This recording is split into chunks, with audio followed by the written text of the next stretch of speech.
दोस्तों नमस्कार। पूरी दुनिया इंतजार कर रही है अमेरिका और ईरान के समझौते का। और एक तरफ ये कयास लगाए जा रहे हैं कि दुनिया में सब कुछ नॉर्मल हो जाएगा। क्या ऐसा होगा? सवाल ये है। आज हम इसी की चर्चा करेंगे कि क्या अमेरिका और ईरान के समझौते के बाद परिस्थितियां बिल्कुल नॉर्मल हो जाएंगी या उसमें कई समय लगेंगे। और कहने का मतलब ये है कि कौन ऐसी पार्टियां हैं जो अभी भी इस समझौते को फेस वैल्यू पे नहीं ले रही हैं। उनको लगता है कि अभी बहुत कुछ रिस्क बाकी है, हम अभी कॉशियस रहेंगे। क्योंकि स्थिति इतनी कॉम्प्लिकेटेड है कि सिर्फ ये कहना कि अमेरिका और ईरान के बीच में समझौता हो गया तो दुनिया का व्यापार नॉर्मल हो जाएगा, शायद ऐसा नहीं है। इसीलिए आपने देखा होगा कि दुनिया के स्टॉक मार्केट बहुत तेजी से अपना रुख बदलते हैं। कभी स्टॉक मार्केट में बहुत तेजी से उछाल आता है और फिर अचानक गिरावट आने लगती है।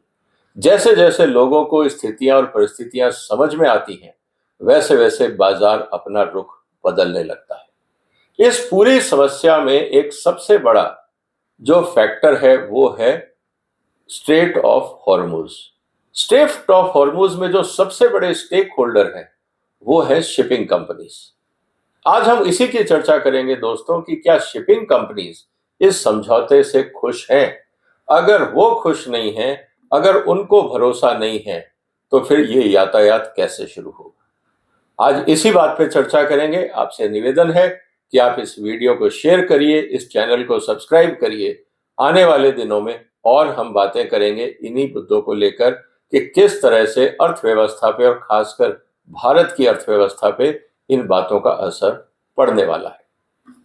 तो दोस्तों, आगे बढ़ने से पहले निवेदन है, चैनल को सब्सक्राइब कर लीजिए अगर अभी तक नहीं किया है। ईरान अमेरिका में समझौता, फिर भी डर क्यों? अब ये डर किस बात का है? डर इस बात का है, पहला मुद्दा तो यह कि साहब ट्रंप साहब का भरोसा नहीं कि कब ये पलट जाए। दूसरा, अभी तक इजराइल ने इस समझौते में अपनी सहमति नहीं जताई है। इजराइल ने तो ये कहा है कि समझौता ईरान और अमेरिका के बीच में, हम तो पार्टी है ही नहीं। ऐसी स्थिति में लेबनान का मुद्दा कॉम्प्लिकेटेड है और अगर लेबनान का मुद्दा नहीं सुलझता है तो ईरान को भी इस समझौते में कोई दिलचस्पी नहीं रह जाएगी। तो कई तरह के कॉम्प्लिकेशंस हैं जिसको हम समझेंगे, लेकिन आज हम जो समझेंगे वो हम समझेंगे शिपिंग लाइन के एजेंडा से कि जो पानी के जहाज जो कंपनियां चलाती हैं, क्या वो इस समझौते के बाद अपने यातायात को शुरू कर देंगी या नहीं। अगर उन्होंने यातायात शुरू नहीं किया तो हुर्मुज का समझौता हो या ना हो, बात एक ही रह जाती है। तो इसीलिए दोस्तों, आज जो हम चर्चा कर रहे हैं कि जो शिपिंग लाइंस हैं वो डील से नहीं जज कर रही हैं कि अमेरिका के राष्ट्रपति क्या कह रहे हैं और ईरान क्या कह रहा है। वो ये देखना चाह रहे हैं कि हमें पॉलिटिकल अनाउंसमेंट से मतलब नहीं है, आपके अनाउंसमेंट के बाद क्या रिस्क कम होता है, इंश्योरेंस सस्ता होता है, जो हमारे क्रूज है उनकी सेफ्टी है, और अगर हमारे पे आक्रमण होता है तो इसकी लीगल गारंटी या सर्टेनिटी क्या है कि हमारे पे अटैक नहीं होगा।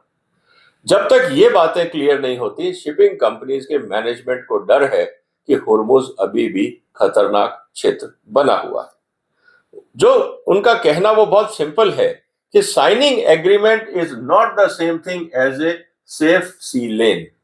आपने कागजों में जिनेवा में बैठ के समझौता कर दिया, लेकिन जहां से जहाज निकलेंगे क्या वो स्थितियां नॉर्मल हैं? अगर वो नॉर्मल नहीं है तो इस समझौते का हमारे पे कोई असर नहीं पड़ेगा। तो हम दोस्तों सबसे पहले आज चर्चा करेंगे शिपिंग कंपनियों के नजरिए से कि वो इस पूरे डेवलपमेंट को कैसे देख रहे हैं। शिपिंग कंपनीज का ये कहना है कि ये जो डील है ये सिर्फ फ्रेमवर्क है, ये परमानेंट सेटलमेंट नहीं है। इसका मतलब बहुत क्लियर है।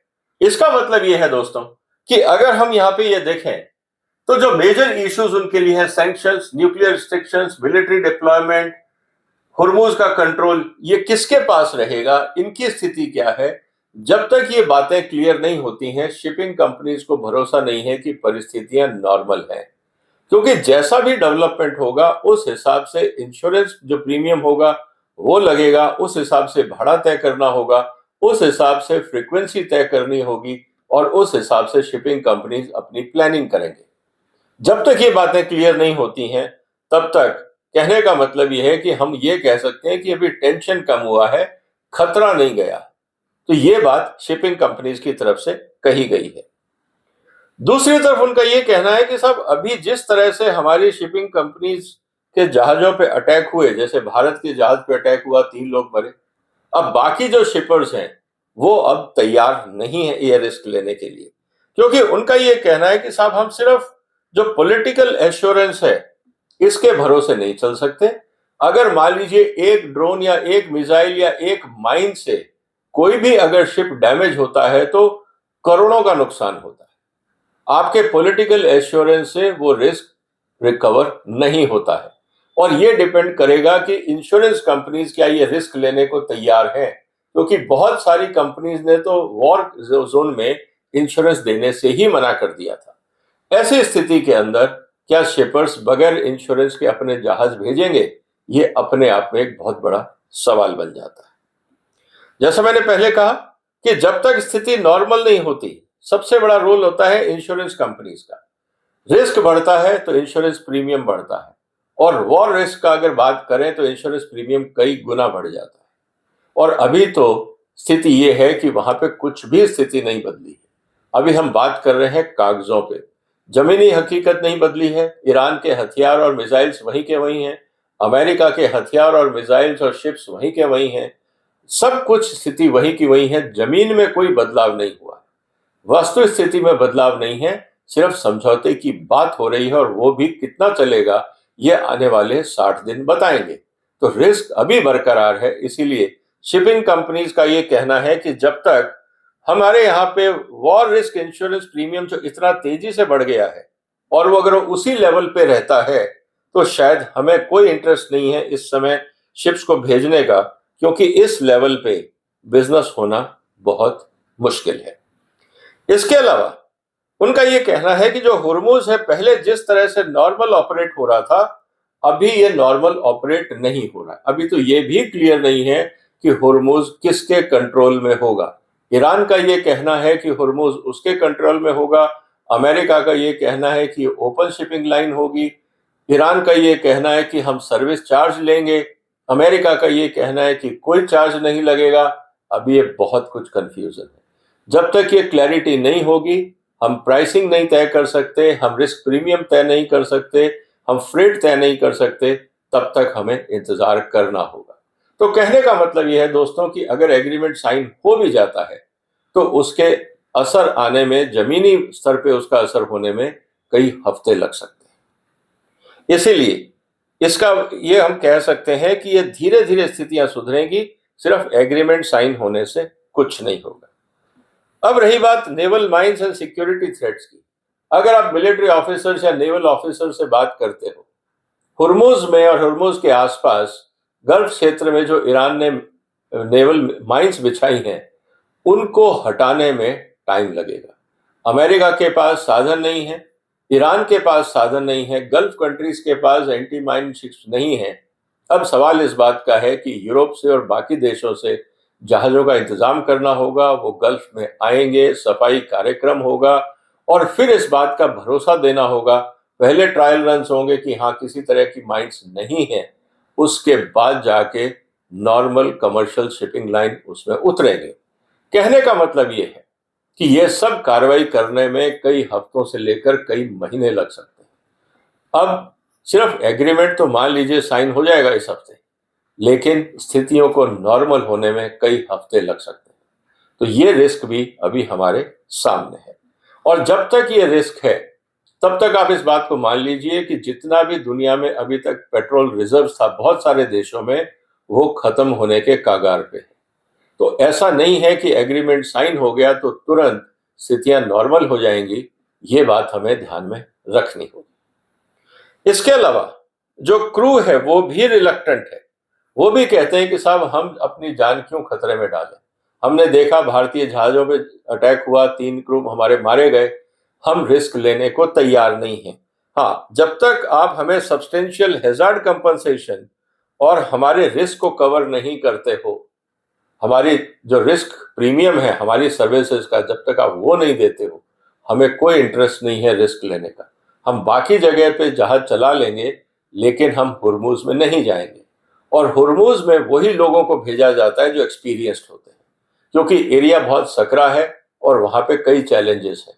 इसीलिए कोई फ्रेश क्रू आप अपॉइंट करके उनके हवाले आप जहाज नहीं कर सकते।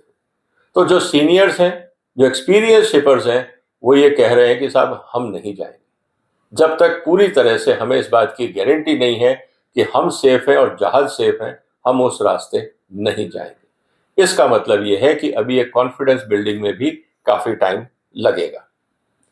इसके अलावा शिपिंग कंपनीज का यह कहना है कि आप तो यहां बात कर रहे हो, जबकि रेड सी के अंदर तो मिलिट्री शिप्स के एस्कॉर्ट्स हुआ करते थे, तब भी शिपर्स नहीं गए थे, क्योंकि हुतीज ने जिस तरह से मिसाइल्स दागी थी, उसके बाद शिपर्स को लगा था कि रिस्क है। और अमेरिका ने यह कहा था और बाकी कंट्रीज ने कहा था कि हम आपके जो एस्कॉर्ट्स हैं उसके लिए आपके 6 शिप्स के साथ हम अपने जो नेवल शिप्स हैं वो एस्कॉर्ट में भेजेंगे, आप माल लेके जाइए। लेकिन फिर भी शिपिंग कंपनीज तैयार नहीं हुई थी। तो रेड सी का एग्जाम्पल हमारे सामने है, जबकि वहां पे हूती एक, आप ये कह सकते हैं कि नॉन स्टेट एक्टर है। यहां तो पूरा देश है ईरान, और वहां पे पूरी फौज है और पूरी तरह से हथियारों से लैस है। ऐसी स्थिति में क्या शिपर्स रिस्क लेंगे, ये अपने आप में एक बहुत बड़ा सवाल खड़ा होता है। इसका मतलब ये है कि इस समय स्थिति ये है, वेट एंड वॉच। हम एडवेंचरिज्म नहीं करेंगे, हम इंतजार करेंगे कि इस समय जो परिस्थितियां हैं वो कैसी हैं और उनका क्या असर होने वाला है। इसका मतलब सबसे पहले हमें देखना होगा कि सीज फायर की ड्यूरेबिलिटी क्या है, मतलब एग्रीमेंट पहले हो, उसके बाद कुछ हफ्ते तक हम देखेंगे कि क्या नेगोशिएशन सही दिशा में जा रहे हैं। अगर वहां पे भी विरोधी पक्ष के बयान अलग अलग आते हैं तो स्थिति गंभीर हो सकती है। हमें इंतजार करना होगा कई हफ्ते तक।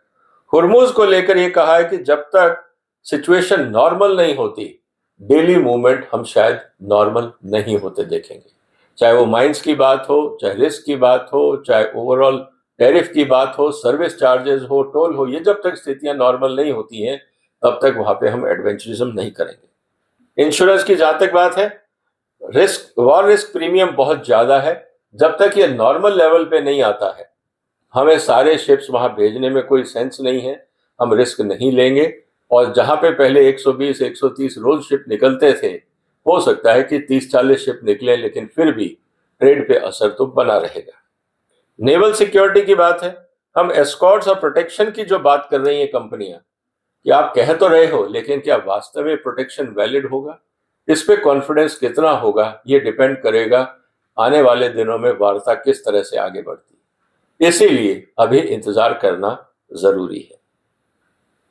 रही बात लीगल कंस्ट्रेंट्स की, अब लीगल इशू ये है कि एग्रीमेंट आप साइन कर रहे हो, ये जो है ये सिर्फ फ्रेमवर्क है, ये एग्रीमेंट नहीं है, इसमें कुछ भी फाइनल नहीं है। अभी तो आप ये तय कर रहे हो कि हाँ हम मिल बैठ के बात करेंगे, बात क्या होगी, उसका निर्णय क्या होगा, ये तो अभी बहुत कुछ बाकी है। तो हम अभी फ्रेमवर्क के भरोसे इसको हम पीस डील नहीं मान सकते।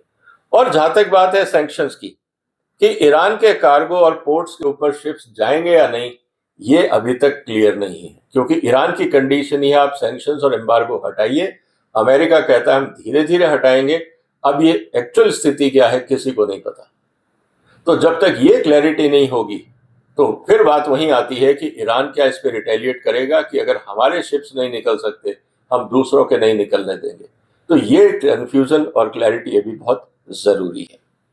लेकिन भारत पे इसका असर क्या होगा, इसको अगर हम देखें तो हमारा आज भी 60% क्रूड, बहुत सारा एलपीजी, फर्टिलाइजर वगैरह गल्फ से आता है।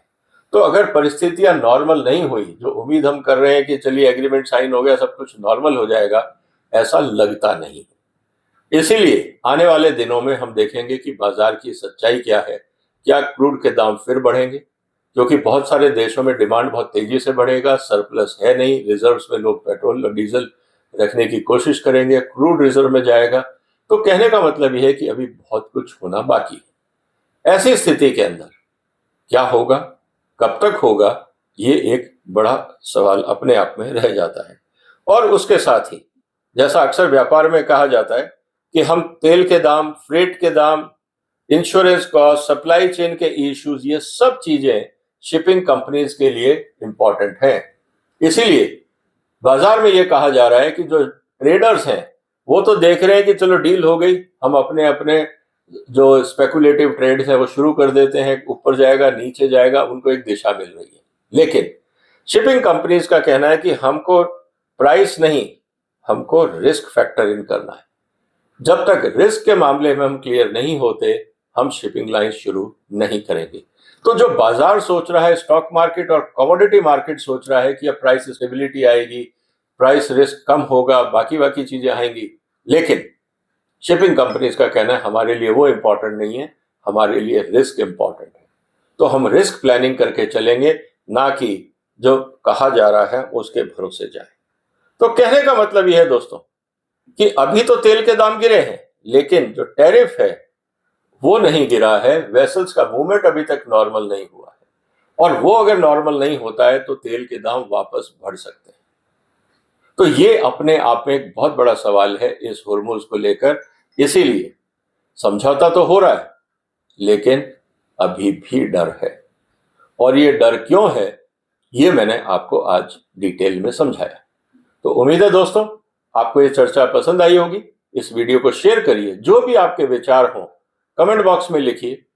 एक और महत्वपूर्ण मुद्दे के साथ मुलाकात होगी, तब तक अपना ध्यान रखिएगा। फिलहाल वंदे मातरम।